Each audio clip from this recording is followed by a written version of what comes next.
Okay, in this video I'm going to take it back a little bit to where we were at the beginning of the project, which is to kind of just remove some of the backgrounds, enlarge some of the photos, make sure that we match up our panda to the clown to make sure that when we do the layer masking, we line them up correctly, okay?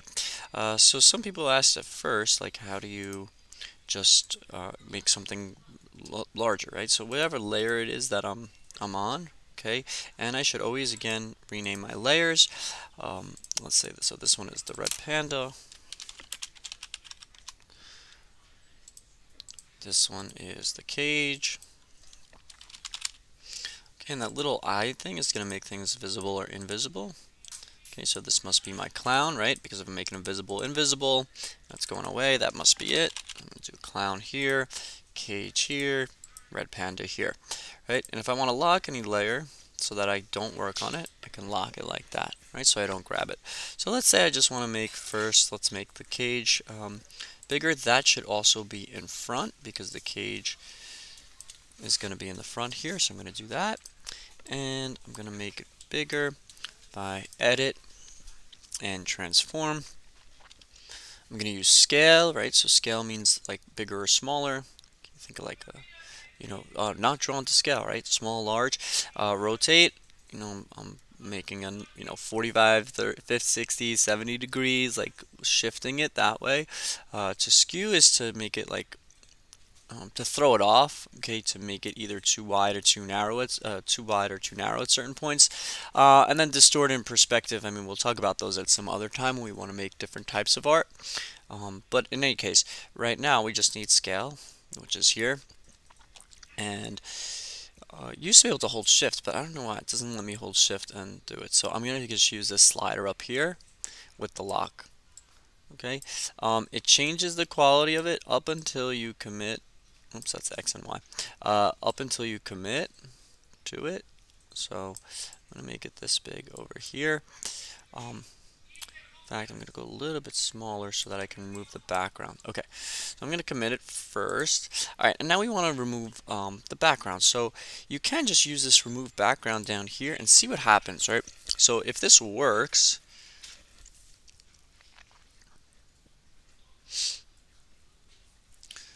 okay, then you don't really have to do anything else.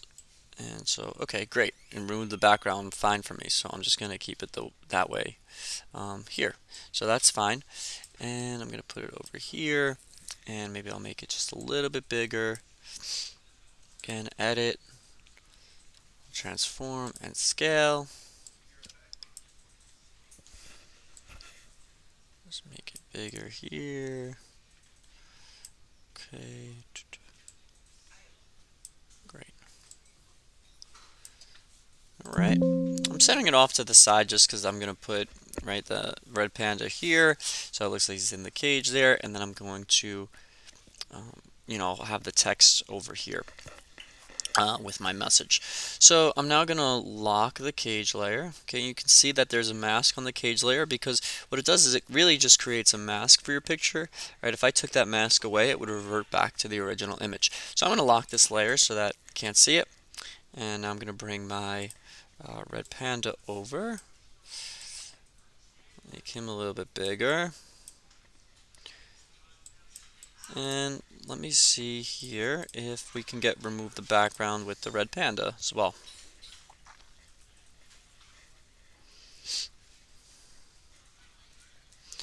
Okay, great. That seems to get exactly what I want here, so I'm going to put this poor guy. So sad he's in the cage. Oh no. Okay, and now the last thing I want to do is bring this clown over. So let me go here, and again, I want to try to, let's see if I remove the background.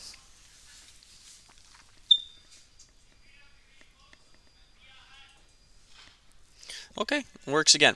Now, if that doesn't work, okay, let's just say it didn't grab the background, or I just want to include this one part of the picture, you can try to use one of the other selection tools. So for this, right, maybe I'll try And you try different ones. Let's say if I try to do the magic wand. Okay, I want to try the magic. Oh, that's not working.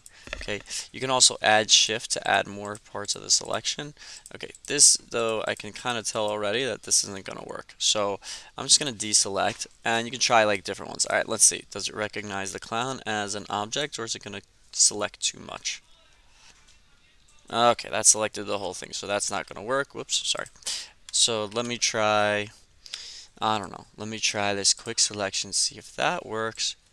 Ah, okay, so now I can kind of trace over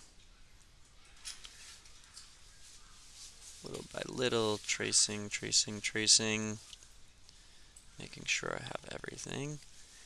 Okay, so that's the part I want, and I'm going to select the inverse of that. Okay, and now I can, whoops, I should have selected the inverse. I select the inverse here, and let me mask everything. Okay, so I just created a layer mask there, so that leaves that here. So in case anything happens, right, I can either delete it or make that mask there.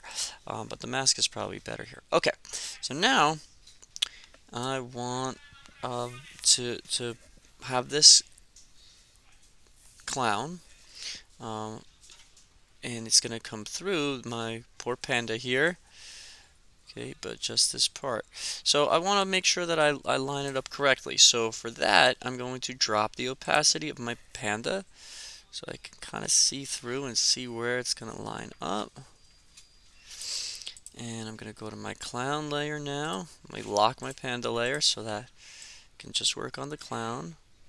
I'm going to try to move his eyes here. He needs to be kind of lined up, so I'm going to rotate him a little bit. Okay. I'm going to try to get it as close as possible to his eyes and to the mouth there. Okay. And then I'm going to go back to my red panda. It's locked, so I can't work on it, so I'm going to move this back up.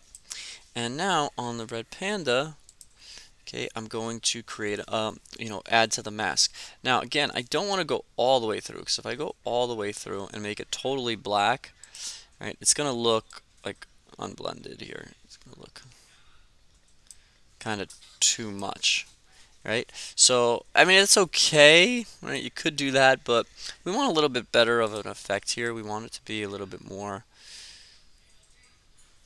blended in. Okay. Whoops, I went too far. I actually worked on the mask of the clown. Okay, so I'm going to go back to white. Okay, go back to my panda. Okay, it's good like that. Okay, and so what I want to do is use like a grayish, right? So grayish will be like half in, half out. It's almost similar to like opacity, right? You can kind of think of the white is 100%, like I can't see through the panda, so it's 100% opacity. Black is like 0% opacity, so I can see totally through it. And then gray is like somewhere in the middle. So I'm going to choose a grayish one here, somewhere in the middle, so that when I do the clown, okay, I'm going to do a little bit more because I'm too much of the panda's features are still there, so I'm going to do a little bit more gray here because I want to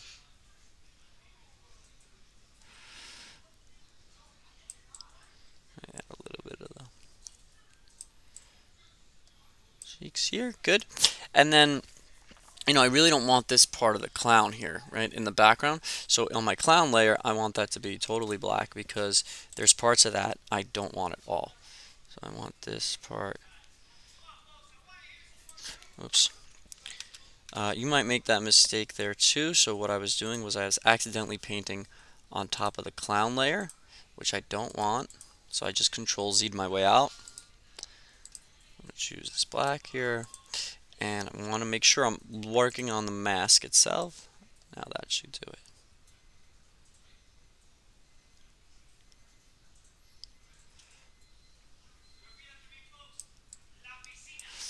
Okay, and now the last part I need is just my text to say like what my message is.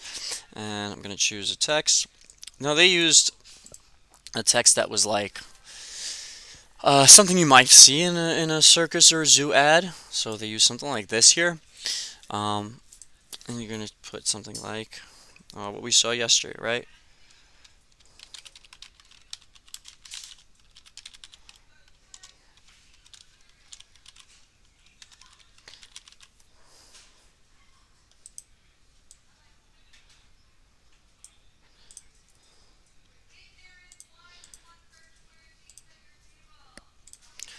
Okay, and you just kind of want it to be, wherever. If I want to maybe, I'm thinking now it might be a cool effect to kind of have this be maybe multicolor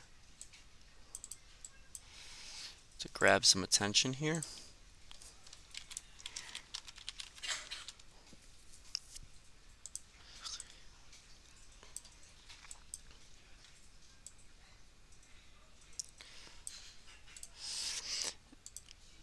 Right, so that's my kind of headline, and then maybe here I put a little bit more text about like what do I mean, right? Or what's my call to action? Okay, so think about like what do we want as a result of this ad? What do we want people to do or take away? What do they want to stop doing, right? Or hey, or what action do we want them to take? Or what do we want them to stop doing? So you'll think of that and put that there. But really, this is just a copycat ad that we're doing from yesterday. So I'm just going to put your uh, call to action. Okay, try to come up with it on your own. And if you need help, you obviously call me over. Okay, good luck with this video. We went over a bunch of concepts here, right? Removing backgrounds, opacity, layer masking, adding making sure our layers are right. We went over text. So there's a lot going on here, but you guys will be able to do it. Okay, and I'll see you guys in the next video.